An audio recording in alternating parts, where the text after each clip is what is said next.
কেউ ফিরে না খালি হাতে বাবা তোমার দরবারে, কেউ ফিরে না খালি হাতে বাবা তোমার দরবারে। এমন করে স্লোগান তারা মরছে। তার মানে বাবার দরবার গেলে কেউ খালি হাতে ফিরে না।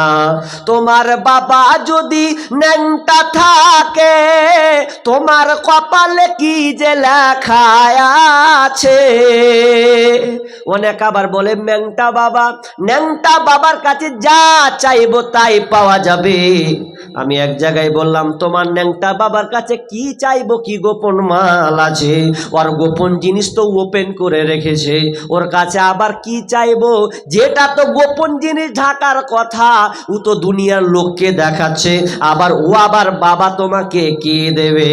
শুধু তাই নয়, বাবারাকে অনেক মানুষ আছে মাজার পূজারি যেগুলো আশেপাশে আছে, দেখবেন ওরা মাজার ভক্ত, পীর পূজারি ভক্ত।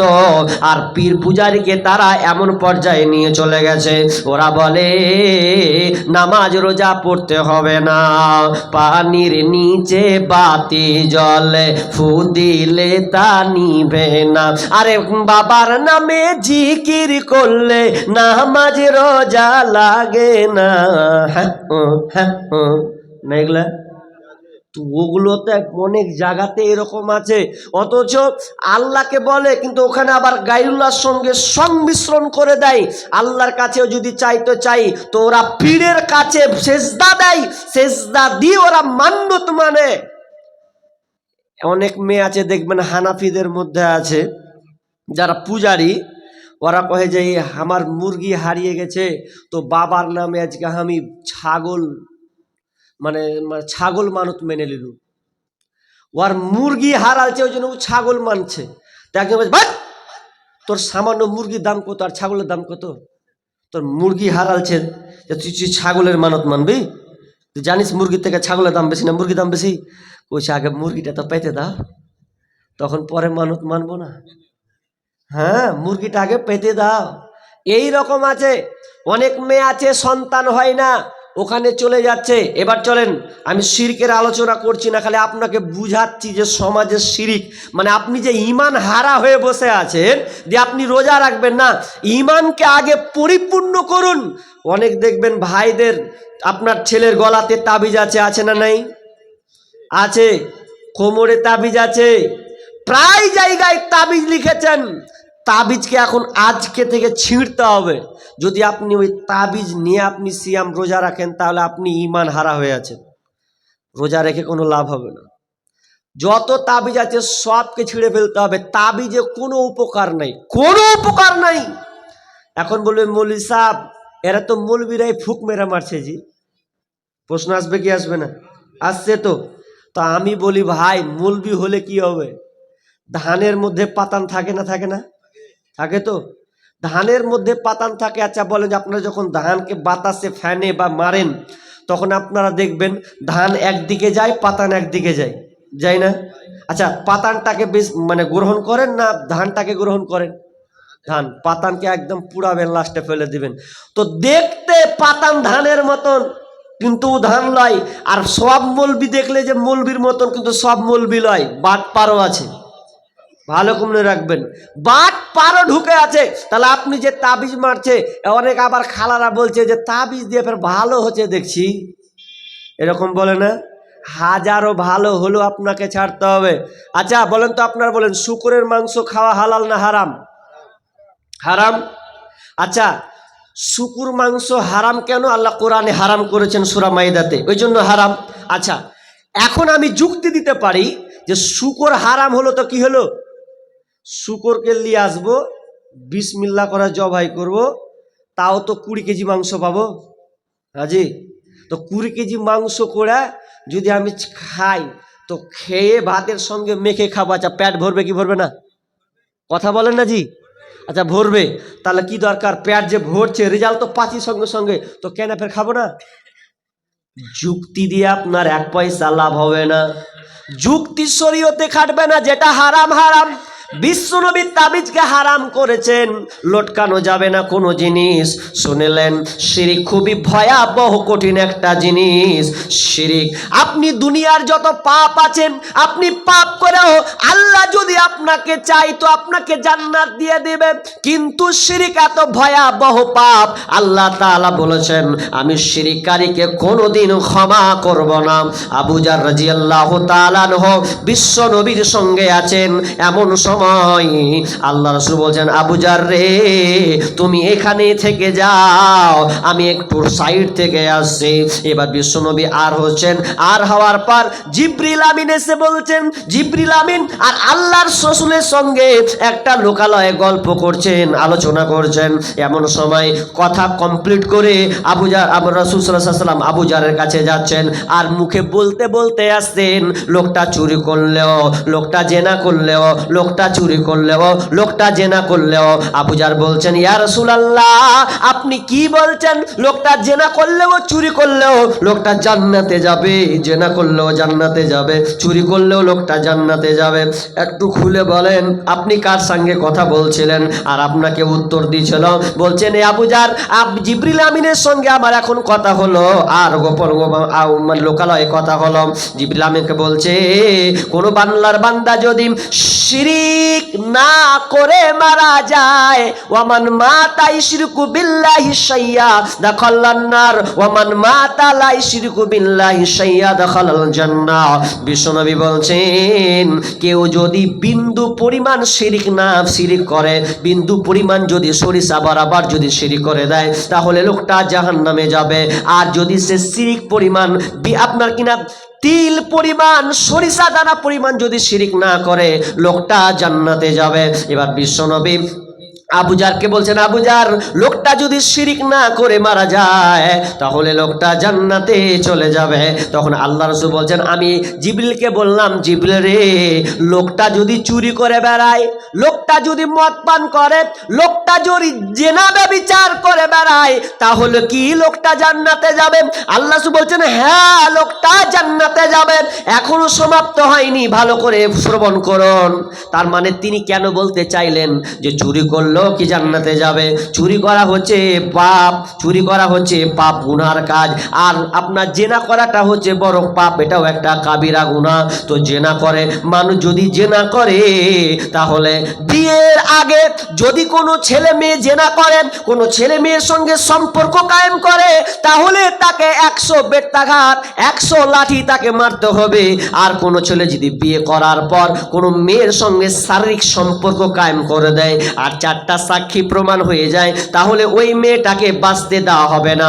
শরীয়ত বলছে মেয়েটাকে কোমর পর্যন্ত গেড়ে দাও, গেড়ে দেওয়ার পরে ওকে পাথর ছুঁড়ে মারো, কারণ ওর বাঁচার কোনো পথ নাই। ওই জন্য বিষ্ণু বলছেন জিবরিল রে, লোকটা যদি চুরি ব্যভিচার করে তাহলে কি জান্নাতে যাবে? আল্লাহ বলছেন, আল্লাহ যদি দয়া হয় তাও হয়তো আল্লাহ ওকে জান্নাতে দিয়ে দেবে, কিন্তু যদি সে শিরিক করে দেয়, আল্লাহ ওকে কোনোদিন জান্নাতে দিবে না। ছোট্ট করে একটা উদাহরণ দিয়ে আপনাকে ভালো করে বুঝেন। এই এদিকে কান লাগান। আপনারা চাষি মানুষ না? চাষ করেন তো? মাঠ ভুঁইয়ে ঘাস হয় না? আগাছা যখন ঘাস হয়ে যায়, চারদিকে ঘাস, তখন নিড়িয়ে কি আর পারা যায়? পারবেন না তো। তো পুরো যদি ঘাস হয়ে যায় আর ফসল চাইতে ঘাসের পরিমাণ বেশি, তা আপনি আর নিড়াবেন না, কি করবেন? বিষ মারবেন। মারবেন না? মারবেন তো, আর পথ নেই তো। এখন আপনি বিষ মারবেন, এখন বিষ মারার জন্য আর পট্টি ব্যবহার করে, তাই তো?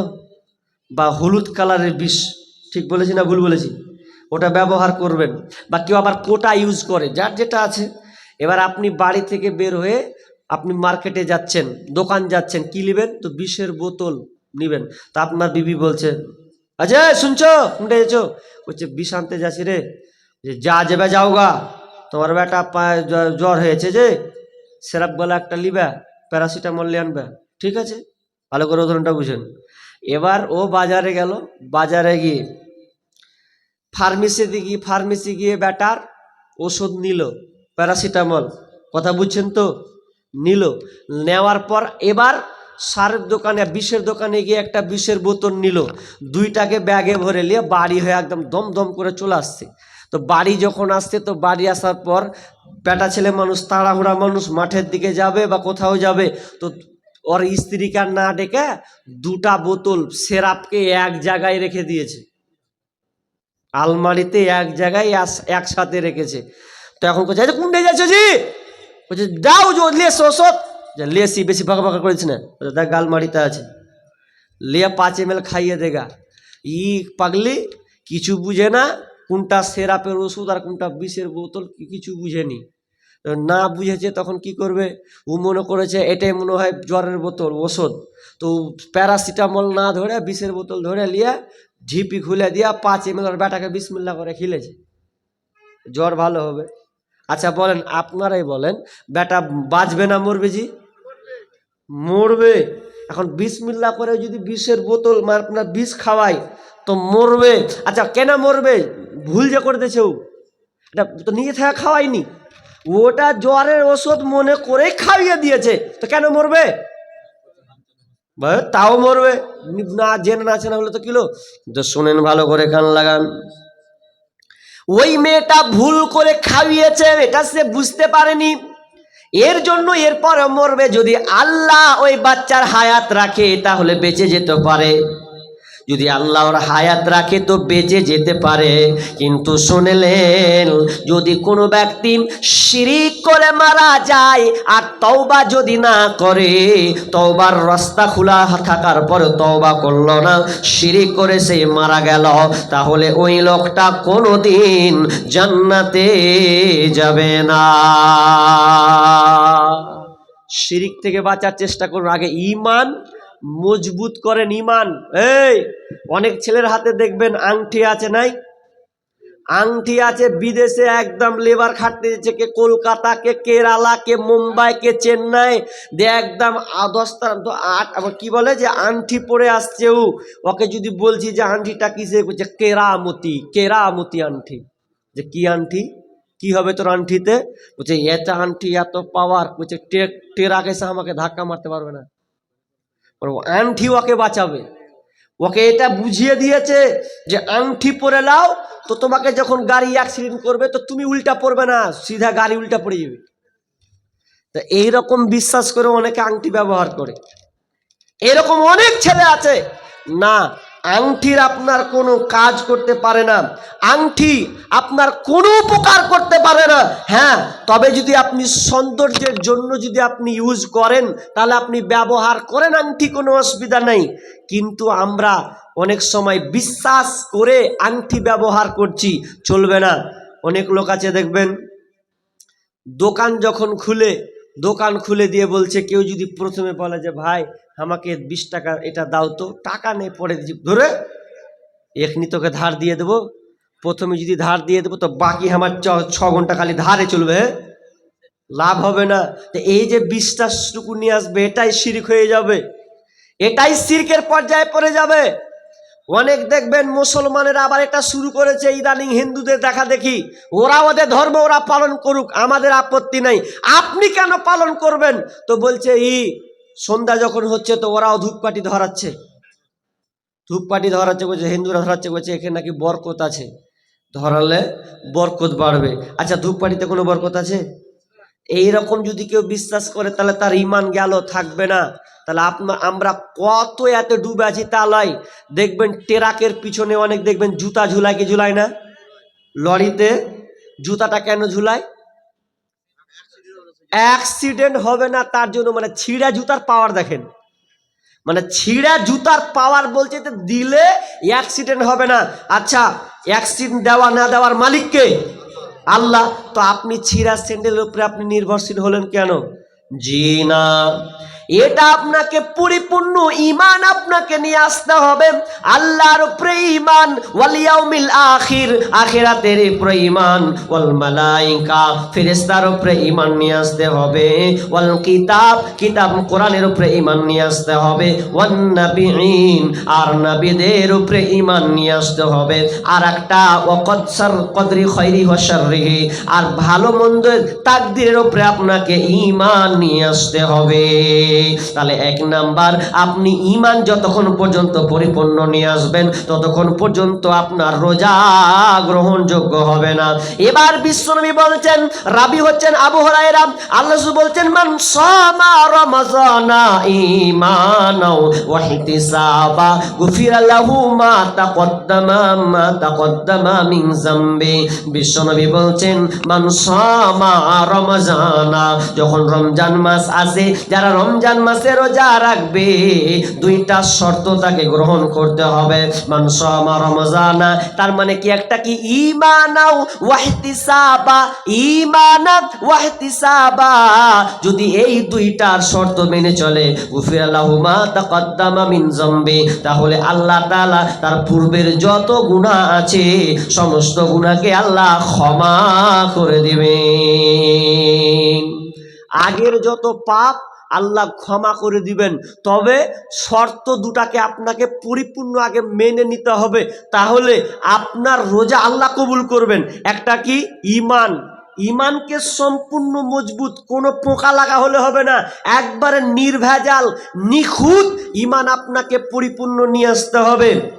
ওয়াহতিসাবা, এবং আপনাকে ইখলাস, নিয়ত আপনাকে ঠিক করতে হবে, ইখলাস নিয়ে আসতে হবে, সওয়াবের আশা রাখতে হবে যে আমার এই সওয়াব আমি এটা পাবো, এরকম আপনাকে ইয়াকিন রাখতে হবে, তাহলে আল্লাহ তাআলা আপনার রোজা কবুল করবেন। 1 নাম্বার শর্ত হলো। নাম্বার 2 নম্বর শর্ত হচ্ছে আপনাকে নিয়ত ঠিক করতে হবে। আপনি যে রমজান মাসে রোজা রাখবেন, তো শুধু কি 1 মাসের জন্য কি আপনি রাখবেন? যদি আপনি এরকম আপনার বিশ্বাস হয় যে রমজান মাস আসলো আর 1 মাস রেখে দিলাম, দেখানি আপনার 30টা রেখে দিলাম, জোহর গেলাম আসর গেলাম না, 15 দিন তারাবি পড়লাম আর ঈশার নামাজ পড়লাম না, তার মানে আপনি 5 ওয়াক্ত নামাজ পড়লেন না, দেখানি যদি আপনি ইবাদত করেন, তো আল্লাহ তাআলা আপনার নিয়তে তো গালাত হয়ে আছে, তাহলে নিয়ত যদি আপনার ভুল হয় তাহলে আল্লাহ তাআলা আপনার রোজাকে কবুল করবেন না। নাম্বার 2, নিয়ত ঠিক করতে হবে। নিয়ত কেমন? নিয়ত মসজিদে ঢুকে গেলে নাকি যে আল্লাহ 30টা রোজা রাখবো, ফের রোজ যখন একদম ঈদের নামাজ আসবে আর ফের পরের বছর দেখা যাবে জি, এরকম যদি করেন তাহলে আপনার 30 দিন রোজা রাখাই হলো, কোনো কাজে আসবে না। হ্যাঁ, তবে যদি আপনি এইরকম নিয়ত করেন যে আমি আজ থেকে প্রতিজ্ঞাবদ্ধ হয়ে গেলাম, আমি ইয়াকিন করে নিলাম, আমার চলার পর থেকে আমি নিয়ে নিলাম যে বাকি পূর্বে যা করেছি আল্লাহ আর আমি করব না, আজ থেকে নিয়ত করলাম, আজ থেকে আমি সঠিক পথে ফিরে যাব, তাহলে এই রকম যদি আপনি ইয়াকিন, বিশ্বাস, নিয়ত এইরকম রাখেন, তাহলে আল্লাহ তাআলা আপনার এই রোজাটাকে কবুল করবেন। আমি তাড়াতাড়ি শর্ট করে যাচ্ছি। 2 নম্বর কি বললাম? নিয়ত আপনার ঠিক থাকতে হবে। নিয়ত খালি 1 মাস রাখবো, লোক দেখানো রাখবো, তাহলে কিন্তু হবে না। নিয়ত হলো 2টা হলো। নাম্বার 3, তার নাম্বার 3 নাম্বার প্রস্তুতি গ্রহণ করতে হবে। আপনাকে ঘর রেডি করতে হবে। কেমন ঘর? ঘরটা কেমন হবে? আপনি কোন ঘরটাতে কেমন করে ইবাদত করবেন? দেখবেন বর্তমানে মানুষ ঘর বানায় 4 খান 5 খান 7 খান 8 খান করে বিল্ডিং ঘর বানায়, কিন্তু দেখবেন কিচেন রুম বানায়, বাথরুম বানায়, ডাইনিং রুম বানায়, বৈঠক ঘর বানায়, 4টা 5টা করে রুম বানায়, কিন্তু দেখবেন ওর কপালে এখন পর্যন্ত একটা নিরালা নির্জল বৈঠক নাই, যেখানে একা একা বসে নামাজ পড়বে, একা একা বসে কাঁদবে, আপনার ইবাদত করার মতন একটা পার্সোনাল জায়গা নাই। পার্সোনাল জায়গা ঠিক করবেন। এই শর্ত, আমার প্রস্তুতি গেলা বুঝতে পারছেন? 3 নাম্বার প্রস্তুতি কি? যে একটা ইবাদত করার জন্য রমজান মাস যে আসবে, তো বসে বসে আমি তাসবিহ তাহলিল করব, তো তাসবিহ তাহলিল করতে গিয়ে আমি কেমন করে আল্লাহকে ডাকবো, তো এই জন্য একটা জায়গা, নিরিবিলি এমন একটা জায়গা করবেন যে জায়গায় বসে আপনি নামাজ পড়বেন, চোখ দিয়ে 2 ফোঁটা পানি ফেলবেন, এই রকম। তো আপনি সবই ব্যবস্থা করেছেন, কিন্তু আপনি আল্লাহকে ডাকার মতন, ইবাদত করার মতন একটা পার্সোনাল ঘর নাই।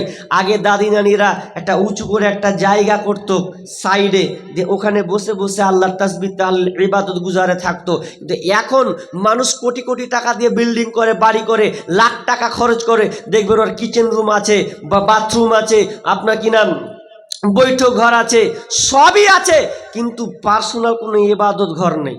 হিন্দুদেরকে দেখবেন, হিন্দুদের একটা পার্সোনাল একটা পূজা করার জন্য একটা ঘর থাকে, থাকেই থাকে না? আপনি ওর যত প্রিয় বন্ধু হন, আপনাকে ওই ঘরে ঢুকতে দিবে না, ওই ঘরটাতে ঢুকতে দেবে না। ওই ঘরটা ওর জন্য আলাদা ইবাদত করার জন্য আলাদাভাবে রেখেছে। কিন্তু আমাদের আছে নাই। পার্সোনাল একটা ঘর রাখবেন, যে ঘরটাতে আপনি বসে বসে সময়টা পার করবেন, তাসবিহ তাহলিল করবেন।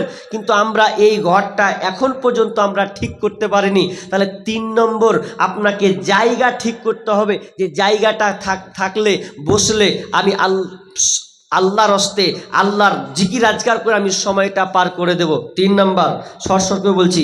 নাম্বার 4 নম্বর কি কাজ করতে হবে? 4 নম্বর প্রস্তুতি আপনাকে গ্রহণ করতে হবে। 4 নম্বর, আপনাকে ঘরটাকে পাপ মুক্ত ঘর বানাতে হবে। ঘরটাকে আপনাকে পাপ মুক্ত ঘর বানাতে হবে। অনেক বাড়িতে দেখবেন পাপ মুক্ত আমরা ঘর এখনো করি নাই। পাপ মুক্ত ঘর কাকে বলা হয়? পাপ মুক্ত ঘর ওকে বলা হয়, আপনার ঘরে টিভিটা আছে, ওই টিভিটাকে আর রাখবেন না। টিভিটা কারণ আপনার কিনা ভালোর চাইতে খারাপটা আপনার নজরে বেশি যাবে, এই জন্য টিভিটাকে আপনি রাখবেন না, বাদ দিয়ে দেন। তার মানে ঘরটা পাপ মুক্ত করে দিতে হবে। কোনো বিগানা মেয়ে যেন আপনার বাড়িতে এসে না উঠে যায়, ওর কথা যেন আপনাকে এসে কানে না লাগায়। কিন্তু আমরা এমন হয়ে গেছি, না না না বন্ধুরে, আপনাকে ঘরটাকে পাপ মুক্ত ঘর বানাতে হবে। মিডিলে একটা কথা বলি, হাদিসটা মনে পড়লো। কি কথা? অনেক মানুষ দেখবেন রোজা রাখে, আমি আগে বলেছি যে ইবাদত ঘর একটা রাখেন, নাহলে মসজিদ চান। তো অনেক মানুষ দেখবেন রোজা রেখে রাস্তা রাস্তা আড্ডা মেরে বেড়ায়, মারে না? রাস্তার ধারে বসে মোবাইল খেচার খেচার খেচার করে টিপাটিপি করে, করে না? করে। তো ও তো এটা রাস্তার হক নষ্ট করে দিল। অথচ রাসূলুল্লাহ সাল্লাল্লাহু আলাইহি ওয়াসাল্লাম বলছেন যে তোমরা রাস্তাতে যদি কোনো জিনিস পাও, ফাআদনাহা ওয়াদনাহা ইমাতাতুল আদা আনিত তরিক ওয়াল হায়াউ শুবাতুম মিনাল ঈমান। সবচাইতে নিম্ন ঈমানের যে শাখা আছে সেটা হচ্ছে কষ্টদায়ক বস্তু। রাস্তাতে যদি কোনো কষ্টদায়ক কোনো জিনিস থাকে তোকে হটিয়ে ফেলো। কিন্তু এটা কেন তাগিদ করছেন? এখানে খুব গুরুত্বপূর্ণ কথা আছে। আর আবু সাঈদ খুদরী রাদিয়াল্লাহু তাআলা বলছেন, বুখারী এবং মুসলিমের হাদিস, তিনি কি বলছেন? রাসূল বলছেন, হে সাহাবীরা, তোমরা রাস্তার ধারে বসবে না, তোমরা রাস্তার ধারে বসবে না, রাস্তা থেকে তোমরা দূরে থাকো। সাহাবীরা বললেন, ইয়া রাসূলুল্লাহ, প্রয়োজন কারণে যদি আমরা বসি, দরকার আছে সাইডে বসি। তখন রাসূল সাল্লাল্লাহু আলাইহি ওয়াসাল্লাম বলছেন, তাহলে তোমাদের রাস্তার হক আদায় করে দিতে হবে। রাস্তার হক আদায় করতে হবে। রাস্তার হক আদায় কয়টা? 5টা। এই গুনেন, 5টা হচ্ছে হক আদায়। নাম্বার 1, আপনি যদি রাস্তায় একটু আপনি একটু রোদের কিরণ আপনি খাবেন, দরকার আছে, বা কারোর জন্য আপনি অপেক্ষা করছেন, দাঁড়িয়ে থাকবো, দরকার আছে, তাহলে 1 নাম্বার কাজ বিষ্ণু বললেন, তোমার চক্ষুকে তুমি নিম্নগামী করবে। রাস্তার ধারে বসলে চক্ষুকে নিম্নগামী করে নাও। কিন্তু আমরা ফ্যাল ফ্যাল করে কে গেল আর কে এলো ফ্যাল ফ্যাল করে তাকিয়ে থাকি। মেয়েরা সবচাইতে পারদর্শী একদিক দিয়ে। আপনাদের এদিককার মেয়েরা কেমন? আমাদের ওই দিককার এলাকার মেয়েরা রাস্তার ধারে বসে বসে বিড়ি বাঁধে, বসে বসে বিড়ি বাঁধে, আর খোঁজ লাই যে কয়টা ছেলে গেল আর কয়টা ছেলে এলো, খোঁজ লাই। রাস্তার ধারে বসে, রাস্তার হক এখন পর্যন্ত বুঝেনি, রাস্তার ধারে বসে বিড়ি বাঁধছে। অনেকে দেখবেন এমন বদমাশের বদমাশ, রাস্তাতে অনেক মানুষ দেখবেন সব কিছু মেলে না? আরে মেলে তো, দিয়ে রাস্তার 12টা বাজিয়ে দেয়। মোটর সাইকেল চালাতে অসুবিধা, কে বলেছে তোমাকে? তুমি জায়গা পাওনি? তুমি জায়গা ঢুঁড়ে বের করো, রাস্তাই নয়। অনেক লোক দেখবেন পাথর পর্যন্ত দেয়, পাথর পর্যন্ত জায়গা দেয়। কেন দিবেন আপনি? আপনার জায়গায় যেটুকু সেটুকু করেন। পাথর দিয়ে দিয়ে অনেক সময় ধাক্কা পর্যন্ত লাগে, অ্যাক্সিডেন্ট পর্যন্ত হয়ে যায়। এজন্য কে দায়ী থাকবে? যেখানে সামান্য কাঁটা জিনিস যুক্ত সরাতে বলছে, আপনি রাস্তার ধারে পাথর চালাচ্ছেন। অনেকে আবার একটু পাচ্ছে তো ওখানে আবার গাছ লাগিয়ে বসে থাকছে। কিসের গাছ লাগাবেন আপনি? তার জায়গা নেই, আপনি রাস্তার ধারে এসে গাছ লাগাচ্ছেন মানে? না, ওগুলো আপনাকে বন্ধ করতে হবে। চক্ষুটাকে নিম্নগামী করেন। আর কি বললেন? যদি তোমাদেরকে কেউ সালাম দেয় তাহলে সালাম দিলে তুমি সালামের জবাব দিবে, সালামের জবাব দিবে। আর যখন কেউ তোমার সামনে কোনো জিনিস চাইবে, আদেশ করবে, খারাপ ভালো জিনিস দেখলে যদি দেখতে পাও যেটা আদেশ করার প্রয়োজন আছে আদেশ করবে। আর 5 নম্বরে বলা হলো যে তুমি মন্দ কাজের নিষেধ করবে। তার মানে আদেশ করা নিষেধ করা এখানের মধ্যে মিশ্রিত হচ্ছে এই, কেউ যদি আপনাকে বলে যে ভাই এই রাস্তাটা কোন দিকে, তাহলে আপনি সত্য কথাই বলবেন যে রাস্তাটা এই দিকে আছে, জীবনে মিথ্যা কথা বলবেন না। এখানে রাস্তার হক আপনাকে পালন করতে হবে। কিন্তু আমরা এগুলোকে সবাই এড়িয়ে চলেছি, না, এগুলো থেকে আপনাকে বাঁচতে হবে। এই জন্য বললাম 3 নম্বর কাজ, এক নাম্বার ইমান মজবুত করতে হবে, 2 নিয়ত ঠিক করতে হবে, নাম্বার 3 বাড়ি, আপনি একটা বৈঠক ঘর, পার্সোনাল ঘর তৈরি করবেন, ওখানে আপনি সময়টা পার করবেন। নাম্বার 4 নম্বর হচ্ছে আপনি পাপ মুক্ত ঘর করবেন। কিন্তু আমরা পাপ মুক্ত ঘর করেছি এখন পর্যন্ত? রোজাও আছি, ঘরে টিভিও চলছে, 5 রকম কাহানি চলছে, উমুকের বেটি এসে উমুকের বেটির গল্প আপনাকে জড়িয়ে দিয়েছে, ঘরটা তো এখন পর্যন্ত পাপ মুক্ত হয়নি। তাহলে আপনাকে পাপ মুক্ত একটা ঘর বানাতে হবে, যাতে করে আপনার দ্বারা কোনো মতে পাপ না হয়। এই জন্য আপনাকে সব সময় প্রস্তুতি নিতে হবে। নাম্বার 5, পাপ মুক্ত ঘর করতে হবে এবং নিজেকে পাপ মুক্ত হতে হবে, নিজেও যেন আপনি পাপের মধ্যে জড়িয়ে না যান, এরকম একটা প্রস্তুতি আপনাকে গ্রহণ করতে হবে। কিন্তু বর্তমানে এমন একটা পরিস্থিতি হয়ে গেছে, সবারই পকেটে কিন্তু মোবাইল, প্রত্যেকটা লোকের কাছে মোবাইল নেই। মোবাইল, নিজেকে পাপ মুক্ত হও, পাপ মুক্ত হও তো দূরের কথা, মোবাইল নিয়ে রোজা অবস্থায় আছে, রোজা অবস্থায় থেকেও দেখবেন মোবাইলে খুচুর খুচুর করে 5 রকম দেখছে, ফেসবুক দেখতে দেখতে দেখতে 5 রকম জিনিস দেখে কি দেখে না? দেখে তো। আবার অনেক ছেলে আছে রাত যখন হয়েছে ও মোবাইল নিয়ে আর সহ্য করতে পারে না, ঘুমাচ্ছে তো মোবাইলকে নিয়ে ঘুমাচ্ছে, তারাবি তো 10 দিন 5 দিন পড়বে, তার বেশি পড়বে না ও, আর মোবাইল নিয়ে এত ব্যস্ত হয়ে গেছে। আর পৃথিবীতে সবচাইতে একটা যন্ত্র যদি মিথ্যাবাদী হয় তো মোবাইল চৌধুরী। এই মোবাইল দিয়ে সবচাইতে বেশি মিথ্যা কথা বলা হয়। এখন 3 ছেলের মায়েরা পর্যন্ত মিথ্যা কথা বলছে। ওকে যদি কোনো ছেলে জিজ্ঞাসা করছে যে হাজি, ও বলছে ভালো করে বলো তোমার বিয়ে হয়নি তো? তো বলছে তুমি কেমন কথা কইছো যে আমার বিয়ে হয়নি? 3 ছেলের মা তাও কইছে যে বিয়ে হয়নি। মোবাইলে এত মিথ্যা কথা বলছে। অনেক স্ত্রী আছে স্বামীকে ফাঁকি দিচ্ছে, স্বামী যদি বলছে এই কার সঙ্গে কথা বলছিস তুই, বলছে তুমিও আমাকে ধরছো জি, আমি মায়ের সঙ্গে কথা কইছুনু, আব্বার সঙ্গে কথা কইছুনু, কিন্তু মা লয় আব্বা লয়, কে যে আছে আল্লাহ ভালো জানে। ও একদিন ফাটাং করে যখন মোবাইলটা কেড়ে নিয়েছে, দেখছে মহা মিহি গলা করে কইছে কে কইছ, না তো আমি জড়ি না। তখন কইছে তো জড়ি না। তখন স্বামী তখন মিহি ফাঁসে যখন কথা বলছে, তখন কইছে আমি আছি জয়দুর আছি। ওরে শালা রে, তুই জয়দুর? হ্যাঁ, আচ্ছা তুই যে করে তোর মায়ের সঙ্গে কথা কইছিলি, তো জয়দুরের গলা মানে তখন ফেঁসে গেল। হ্যাঁ, তোমার কাছে ফোন করিলে পাই গো শুধু ওই টিং, ও গিন্নি কার সাথে করো তুমি মিটিং, ও গিন্নি কার সাথে করো তুমি মিটিং।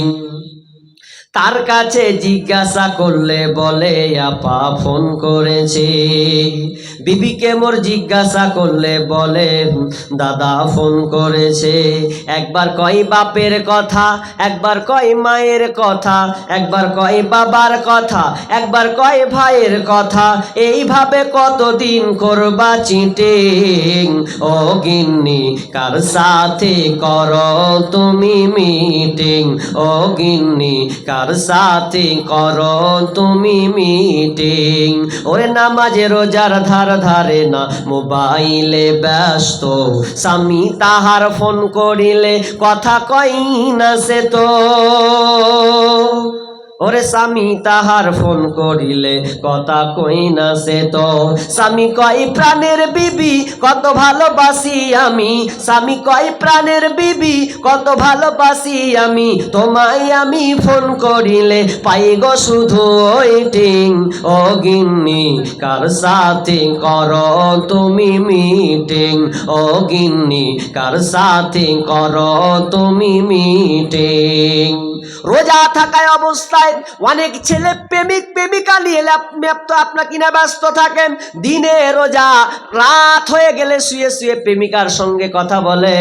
আমি আপনাকে বলেছি যতক্ষণ পর্যন্ত আপনার নিয়ত না ঠিক হবে, নেকির আশা যতক্ষণ পর্যন্ত আপনি না নেবেন, আপনার রোজা রেখে সিয়াম রেখে কোনো আপনার লাভ হবে না, হবে না, হবে না। এই জন্য আমি আপনাকে বলি, আপনাকে আগে পাপ মুক্ত নিজেকে হতে হবে।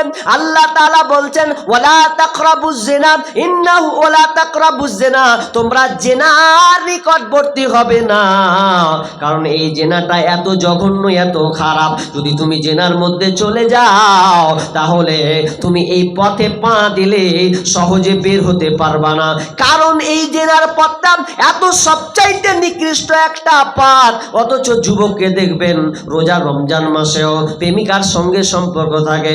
অনেক আবার প্রেমিকা বলে আমি আমার প্রেমিককে ফোন করে আমি সাহারি খেতে উঠাই। এটা কেমন কথা হলো? তো অনেক মেয়ে বলছে যে আমার প্রেমিক আছে, তোকে আমি সাহারির খাওয়া লেগে ফোন করি, জানজি উঠবে না, তোমার মা উঠে গেছে। মা তো উঠে গেছে, তুমি খাবে না? মানে ওকে আবার আগেই বলছে। কেমন কথা জি? এটা কোনো নিয়ম হলো? তা আপনি অনেক যুবক ছেলে আছে যে আপনার ছেলে মেয়ে আছে প্রেমিক প্রেমিকার সঙ্গে আসক্ত হয়ে আছে, আরও রোজাও করছে, তাহলে ওই রোজা রেখে আপনার ফায়দা কি? অনেক আছেন বাপজি আছে রোজা, মুখে রোজা অবস্থায় না খেয়ে কষ্ট করে এত মেহনত করে, তবুও দেখবেন ব্যবসা করতে গিয়ে মিথ্যা কথা বলে না, বলে না? বলে, মিথ্যা কথা বলে, মোবাইলে মিথ্যা কথা, ব্যবসা করতে গিয়ে মিথ্যা কথা, কথায় কথায় মিথ্যা কথা, এত মিথ্যা কথা বলে। আচ্ছা বলেন, ওর রোজা রেখে কোনো লাভ আছে? কোনো এক পয়সা কোনো লাভ হবে না। তার মানে আপনাকে পরিপূর্ণ পাপ মুক্ত নিজেকে হয়ে যেতে হবে, যাতে করে আমাকে পাপ যেন আমাকে ঠেকাতে না পায়, যেন আমার রোজাটা যেন বরবাদ না হয়ে যায়। এই জন্য আপনাকে পরিপূর্ণ ঈমান নিয়ে আসতে হবে।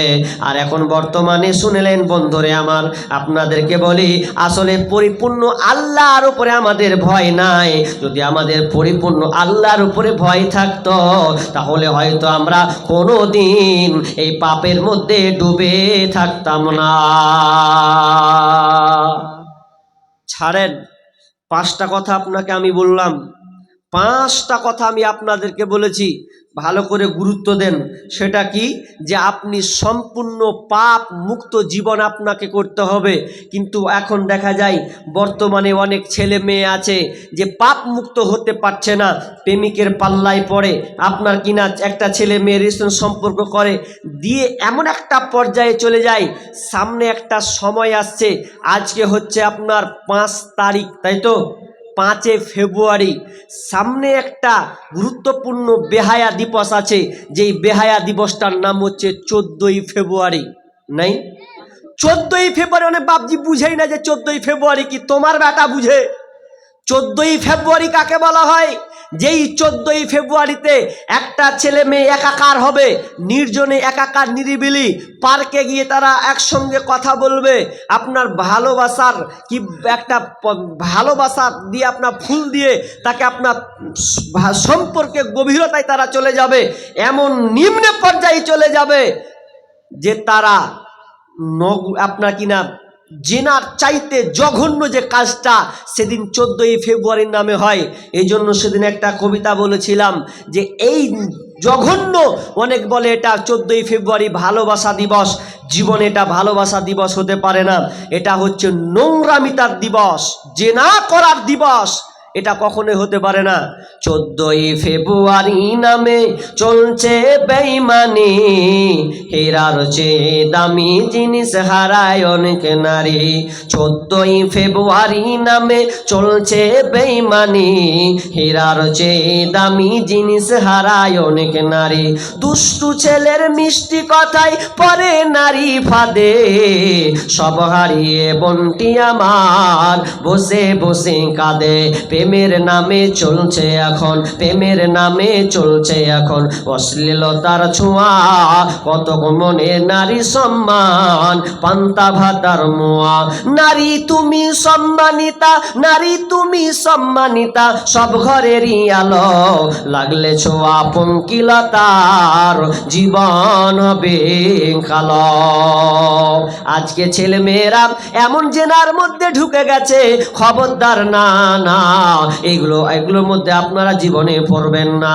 আপনাদের একটা হাদিস বলি, একজন মেয়ে, একজন ভাই একজন মেয়েকে এত ভালোবাসে, বুখারীর হাদিস, মুসলিম শরীফের হাদিস, মেয়েটাকে এত পছন্দ করেন, ওই ভাই চাই আমি ওই মেয়েটাকে একা নির্জনে পেলে হয়তো আমার মনের তামান্না মিটবে, মনের স্বাদটা আমার মিটে যাবে। এই জন্য তিনি বোনকে ফাঁক পেলে, যে সুযোগ পেলে হয়তো বলবে। একদিন বোন এসে ভাইকে বলছেন, ভাই রে, এই দুর্ভিক্ষের সময় আমার কাছে কোনো খাবার নাই, আমার কাছে কোনো খাবার নাই, তুই কি আমাকে কিছু খাবার দিয়ে আমাকে সাহায্য করবি কিনা? তখন ভাই বলছে, বোন রে, আমি তোকে আমার এইটা টাকা দিয়ে, আমার খাদ্য দিয়ে আমি তোকে সাহায্য করতে পারি, কিন্তু আমার একটা শর্ত তোকে পূর্ণ করতে হবে। আমার অনেক দিনের সাথ, আমি তোকে অনেক ভালোবাসি, দিল থেকে আমার ভালোবাসাটা এতটা ভালোবাসি, আমার একটা চাহাত, তুই যদি আমার সঙ্গে নির্জনে এসে যাস, মিলনে চলে আসিস, আমার তোর দেহটা আমাকে দিস, তাহলে আমি আমার শ্রম থেকে, আমি আমার টাকা থেকে আমি তোকে কিছু টাকা, কিছু তোকে খাবার আমি দেব। বোন বলছে, না না ভাই, আমি এটা মানতে পারবো না। বোন তখন ভাইয়ের কাছ থেকে দূরে চলে গেল। যাওয়ার পর এবার বোন কোনো পথ না পেন আবার ওই ভাইয়ের কাছে, খালাতো ভাইয়ের কাছে বলছে, ভাই ভাই রে, আমার কাছে আর কোনো বিকল্প নাই, দে আমাকে একটু খাবার দে। তখন ভাই বলছে, একটাই রাস্তা আছে, দিব তোর কাছে আমি কোনো বিনিময় নিব না, শুধু তুই আমাকে তোর দেহটাকে আমাকে দে, এটাই আমি চাই, আর কিছু চাই না। বোন এক পর্যায়ে রাজি হয়ে গেল। রাজি হওয়ার পর সম্পূর্ণ যখন রাজি হয়ে গেছে, এবার তারা দুজনে নির্জনের নিরিবিলি জায়গায় চলে গেছে। নির্জন, একদম কেউ নেই, এইরকম একটা জায়গায় গিয়ে যা উনি চলে গেছে। আপনার কি নাম?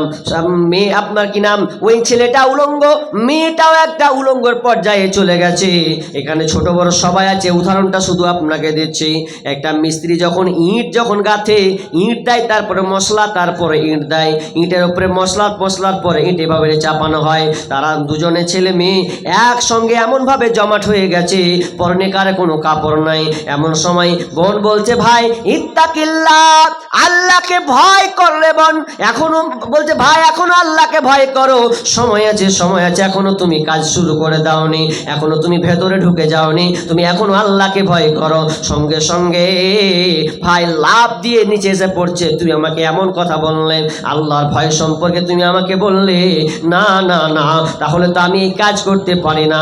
তখন ওই ভাইটা তাকে ছেড়ে দিয়ে সে খারাপ পথ থেকে বেরিয়ে এলো। তাহলে ওদের মধ্যে কেমন ভয় ছিল? আর আমরা এমন এত কোরআন হাদিস শুনছি, তো শোনার পরেও আমাদের মধ্যে পরিবর্তন আসছে না। তো আমি এই বলার কারণ এটা এই যে সামনে আসছে রমজান মাস, তো এই রমজান মাস যে আসছে, তো এই রমজান মাস আসতে গিয়ে আমাকে এই প্রস্তুতিগুলো নিতে হবে। আমি যদি ঠিক না হই, মজবুত না হই, তাহলে আমার এই রমজান মাস এক মাস সিয়াম পালন করে তাহলে আমার কোনো ফায়দা হবে না, সব রসাতলে চলে যাবে। তাহলে আমি এত কষ্ট করে উঠবো কেন, কষ্ট করে নামাজ পড়বো কেন? না, আপনাকে এখন থেকে তাওবা ইস্তেগফার করে নিতে হবে, যাতে